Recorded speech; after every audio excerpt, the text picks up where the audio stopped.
طرف ہوں کیونکہ وقت بہت کم ہے. جیسا کہ ابھی آپ نے صدر محترم سے سنا، کٹیہار سے 11 بجے ٹرین پکڑنی ہے اور کٹیہار یہاں سے تقریباً 1.25 سے 1.5 گھنٹے کا راستہ ہے اور 9:30 بج رہے ہیں. بہت ہی کم وقت ہے اور یہ مجبوری میری ہے، جلسے والوں کی نہیں ہے. آپ جانتے ہیں سیمانچل کے جلسوں میں جب میں آتا ہوں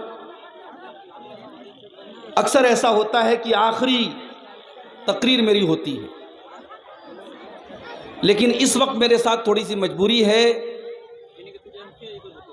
میرے مدرسے میں اس وقت سالانہ امتحان چل رہا ہے، سرکاری مدرسہ ہے، مجھے صبح ڈیوٹی پر پہنچنا ضروری ہے. یہ اتنی بڑی مجبوری ہے جس کی وجہ سے میں رک نہیں سکتا. جلسے والوں کو اس بات کا بھی ڈر ہے کہ کہیں پروگرام کی جو رونق آخر تک ہونی چاہیے کہیں وہ متاثر نہ ہو جائے.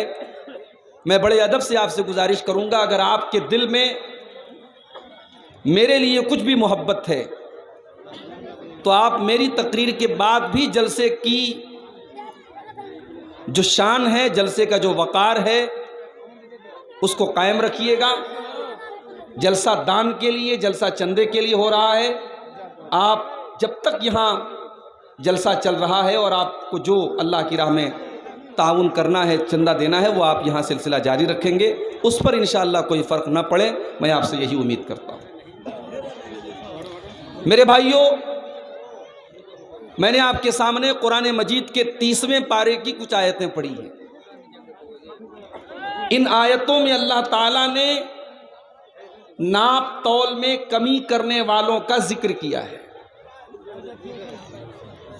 ویل للمطففین، بربادی ہے، ویل ہے، جہنم ہے ناپ تول میں کمی کرنے والوں کے لیے. الذین اذا اکتالوا علی الناس یستوفون، جب وہ سامان خریدتے ہیں، جب وہ سامان لیتے ہیں تو پورا پورا تول کر کے لیتے ہیں. وَإِذَا کا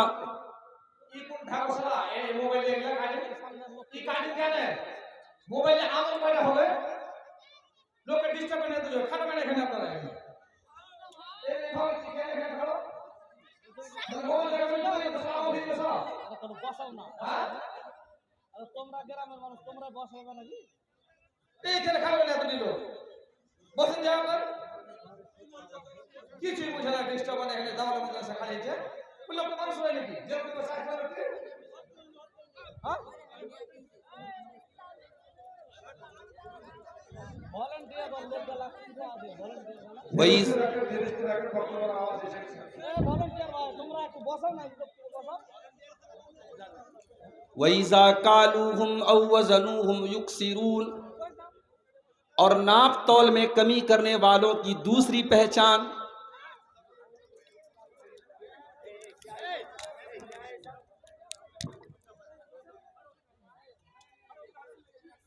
اب اگر کوئی آئے گا تو میں تقریر فوراً ختم کر دوں گا اگر آپ کسی نے ڈسٹرب کیا. یہ چینل والے بہت بڑا فتنہ بن چکے ہیں، ان کو ختم کر دیجیے آپ سیمانچل کے جلسوں سے، ورنہ مجھے لگتا ہے کہ آئندہ مقررین آنا بند کر دیں گے سیمانچل کے جلسوں. ایک تو یہ جلسے کو ڈسٹرب کرتے ہیں اور اس کے بعد الٹی سیدھی تھمبنیل لگا کر کے الٹے سیدھے اس پر فوٹوز لگا کر کے مقررین کی عزت پر یہ دھبا لگاتے ہیں. گلی گلی نکڑ نکڑ یہ چینل والے کھول کے بیٹھے ہیں اور اتنا ذلیل کر رہے ہیں ہم مقررین کو کہ مت پوچھیے. میں جلسے کے منتظمین سے کہنا چاہتا ہوں کہ آئندہ آپ جب بھی جلسہ کرائیں آپ کسی بھی چینل والے کو اجازت نہ دیں، اور اگر کوئی چینل والا آتا ہے اس کی پوری ڈیٹیل لکھ کر کے اپنے پاس رکھیں تاکہ کل ان کو پکڑا جا سکے. گندی عورتوں کے فوٹوز لگائے جا رہے ہیں ہمارے ساتھ، لوگ ہمارے پاس فوٹو بیچ کر کے پوچھتے ہیں کہ آپ کیسے اجازت دے رہے ہیں. تھوڑی سی تقریر مجھے کرنی ہے، 10 منٹ اس میں برباد ہو گئے. اب کیا میں بولوں؟ تو یہ جو ڈبل اسٹینڈرڈ ہے سامان دینے کے ٹائم ڈنڈی مارنا اور سامان لینے کے ٹائم پورا پورا وصولنا، اللہ نے کہا یہ بربادی کی نشانی ہے۔ اب یہاں غور کیجئے گا، اللہ نے یہاں ناپ تول میں کمی کرنے والوں کا ذکر کیا ہے، مگر آپ غور کریں تو زندگی کے سارے ڈپارٹمنٹ میں اور زندگی کے سارے شعبوں میں یہ آیت فٹ ہو جاتی ہے۔ باپ یہ چاہتا ہے بیٹا اس کا احترام کرے، بیٹا اس کی عزت کرے، بیٹا اس کا سمان کرے، بیٹا اس کی سیوا کرے، مگر باپ اپنے بیٹے کے ساتھ ناانصافی کر رہا ہے، اس کو اس کا حق نہیں دے رہا ہے۔ اپنا حق تو وہ پورا لینا چاہتا ہے، لیکن دینے کا نمبر آتا ہے تو وہ حق مار رہا ہے۔ اولاد یہ چاہتی ہے ہمارے ماں باپ اپنی پراپرٹی میں، اپنی جائیداد میں پورا پورا حق دیں، ہمارے والدین ہمارا پورا پورا حق دیں، لیکن ماں بیمار ہے، باپ بیمار ہے، اولاد کو اتنی بھی فرصت نہیں کہ اپنے بیمار ماں باپ کا وہ 2 منٹ بیٹھ کر کے حال چال پوچھ سکے۔ بیوی کو بڑی شکایت ہے، شوہر میرا خیال نہیں رکھتا، شوہر میری پسند کا سوٹ نہیں لاتا، شوہر مجھے سونے کا زیور نہیں دلاتا، لیکن اس بیوی کو یہ احساس نہیں کہ وہ اپنے شوہر کی خدمت میں کتنی کوتاہی کر رہی ہے۔ اصول بتا دیا اللہ تعالیٰ نے اس آیت کے اندر، وَيْلٌ لِّلْمُطَفِّفِينَ، بربادی اور جہنم میں ناپ تول میں کمی کرنے والوں کے لیے، بربادی ہے ان لوگوں کے لیے جو ڈبل اسٹینڈرڈ اپناتے ہیں، جو دوہرا پیمانہ اپناتے ہیں، جن کا دینے کا معیار الگ ہوتا ہے اور لینے کا معیار الگ ہوتا ہے۔ جب لینے کا نمبر آتا ہے تو پورا پورا لیتے ہیں، اور جب دینے کا نمبر آتا ہے تو ڈنڈی مار کر کے دیتے ہیں۔ اللہ نے فرمایا الا یظن اولئک انہم مبعوثون، کیا ان کو یہ پتہ نہیں ہے کہ کل قیامت کے دن ان کو اٹھایا جائے گا، ان کو کل قیامت کے دن اللہ تعالیٰ اٹھائے گا۔ لیوم عظیم، وہ بہت بڑا دن ہوگا، یوم یقوم الناس لرب العالمین، وہ قیامت کا دن ہوگا جس دن سارے کے سارے لوگ اللہ کی بارگاہ میں اٹھائے جائیں گے۔ یہ کرپشن کیوں نہیں ختم ہو رہا ہے؟ یہ چوری کیوں نہیں ختم ہو رہی ہے؟ یہ رشوت کیوں لی جا رہی ہے؟ یہ حرام خوری کیوں ہو رہی ہے؟ یہی ڈر نہیں ہے ہمارے اندر، یہی خوف ہمارے اندر نہیں ہے کہ ہمیں اللہ کی بارگاہ میں جانا ہے اور اللہ کو حساب دینا۔ میرے پیارے ساتھیو، قرآن کی سب سے آخری آیت جو اللہ کے نبی پر نازل ہوتی ہے، قرآن کے 3 پارے کی آیت ہے، سورہ بقرہ کی آیت۔ اس آیت کے نازل ہونے کے 7 دنوں کے بعد اللہ کے نبی کا انتقال ہو جاتا ہے۔ کون سی آیت ہے؟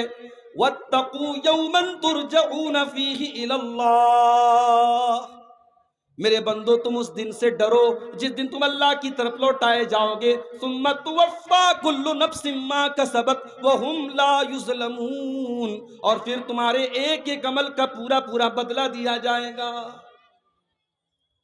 دنیا میں زمین ہڑپ لو، دنیا میں لوگوں کا مال کھا لو، دنیا میں چوری کر لو، بے ایمانی کر لو، لیکن آخرت میں ایک ایک پائی کا حساب دینا پڑے گا۔ اللہ کے نبی فرماتے ہیں، صحیح مسلم کی روایت ہے، لَتُؤَدُّنَّ الْحُقُوقَ إِلَىٰ أَهْلِهَا، او لوگو تم قیامت کے دن ہر حقدار کو اس کا حق دے دو گے، حَتَّى يُقَادَ لِلشَّاةِ الْجَلْحَاءِ مِنَ الشَّاةِ الْقَرْنَاءِ، یہاں تک کہ اگر بغیر سینگ والی بکری کے اوپر سینگ والی بکری نے ظلم کیا ہوگا، اتیاچار کیا ہوگا، تو اس سے بھی قصاص لیا جائے گا۔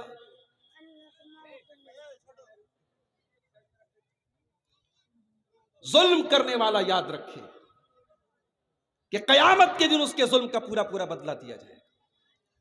دنیا میں ہم نے کسی کا مال ہڑپ لیا، بدلے میں ہم مال دے سکتے ہیں، زمین ہڑپ لیا، زمین دے سکتے ہیں، کسی کی عزت پر ہم نے حملہ کر دیا تو بدلے میں معافی مانگ سکتے ہیں، مگر اللہ کے نبی فرماتے ہیں قیامت کے دن نہ تو روپیہ کام کرے گا، نہ پیسہ کام کرے گا، نہ زمین کام کرے گی، نہ جائیداد کام کرے گی۔ قیامت کے دن کی کرنسی اگر ہوگی تو نیکیاں ہوں گی اور گناہ ہوں گے۔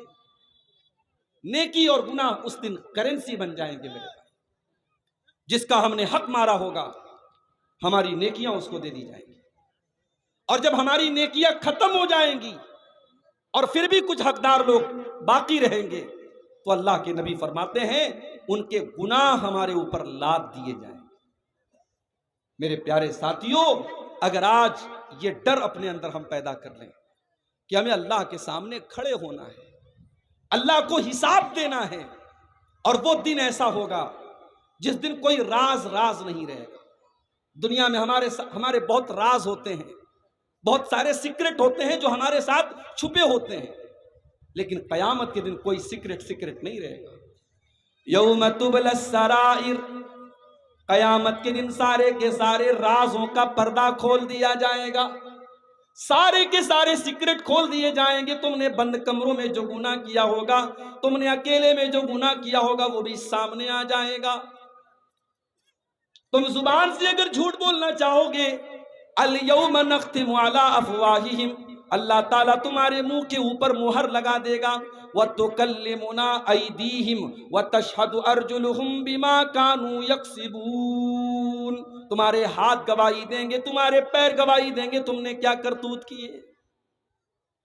پیر گواہی دے گا، ہاتھ گواہی دے گا، موبائل چلانے والوں یہ انگلیاں گواہی دیں گی، تمہاری آنکھیں گواہی دیں گے تم نے کیا کیا دیکھا، تمہارے کان گواہی دیں گے انہوں نے کیا کیا سنا۔ حَتَّى إِذَا مَا جَاءُوهَا شَهِدَ عَلَيْهِمْ سَمْعُهُمْ وَأَبْصَارُهُمْ وَجُلُودُهُمْ بِمَا كَانُوا يَعْمَلُونَ، قیامت کے دن تمہارے کان گواہی دیں گے، تمہاری آنکھیں گواہی دیں گی، تمہارے بدن کے چمڑے گواہی دیں گے۔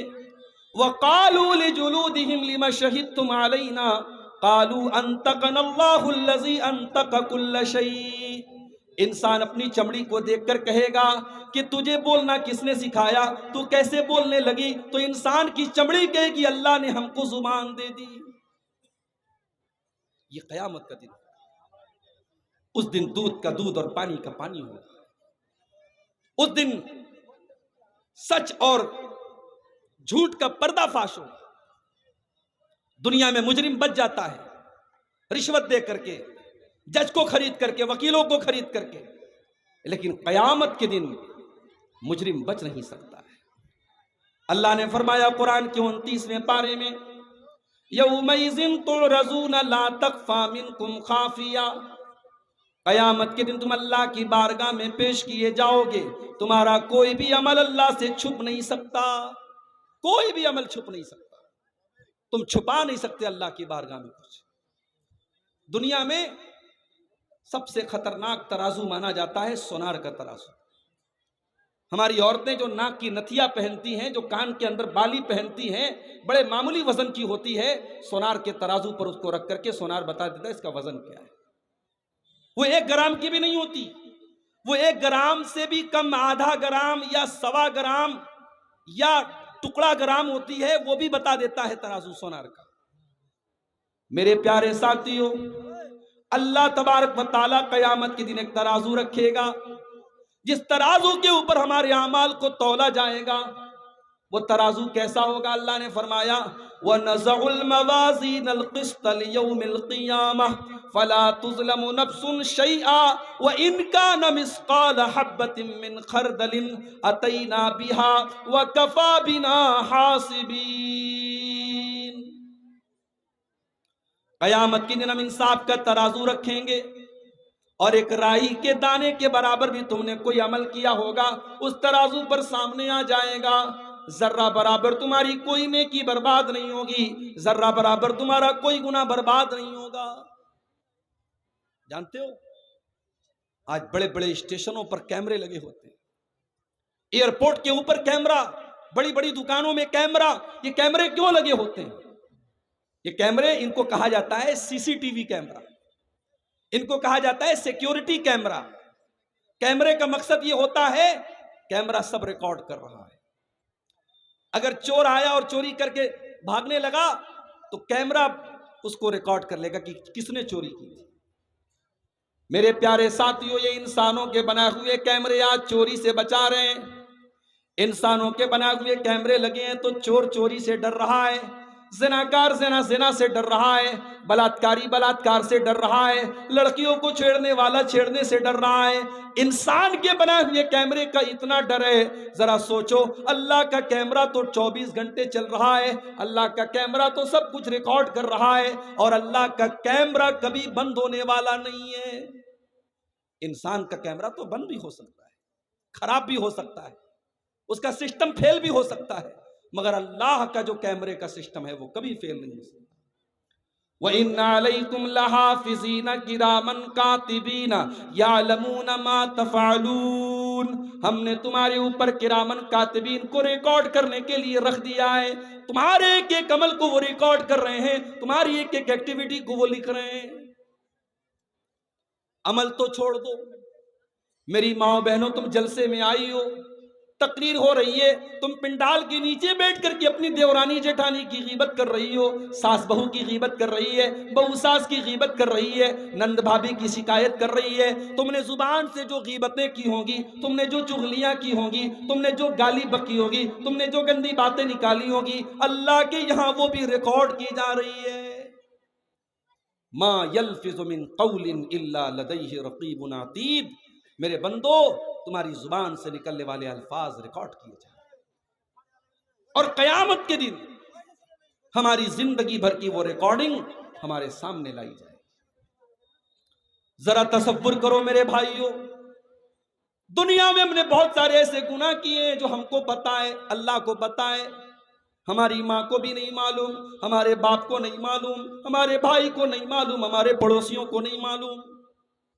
کتنے ایسے لوگ ہیں کہ اگر ان کے گناہوں کے بارے میں لوگوں کو پتا چل جائے تو لوگ ان کی عزت کرنا بند کر دیں۔ ان کی عزت پر اللہ نے پردہ ڈال کے رکھا ہے، ان کے گناہوں کو اللہ نے چھپا کر کے رکھا ہے، مگر قیامت کے دن ہمارے چھپے ہوئے گناہ بھی سامنے آ جائیں گے۔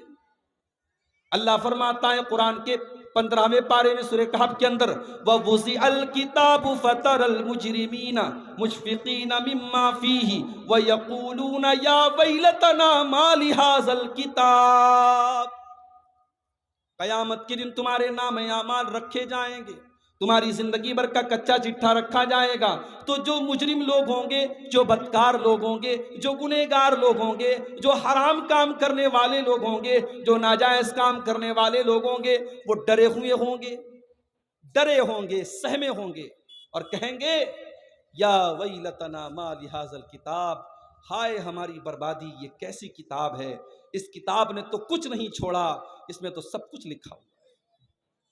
میرے بھائیوں، جب تک اس دن کا ڈر ہمارے دل میں پیدا نہیں ہو سکتا، تب تک یقین رکھیے سماج سے برائیاں نہیں ختم ہو سکتی، کرپشن نہیں ختم ہو سکتا، چوری نہیں ختم ہو سکتی۔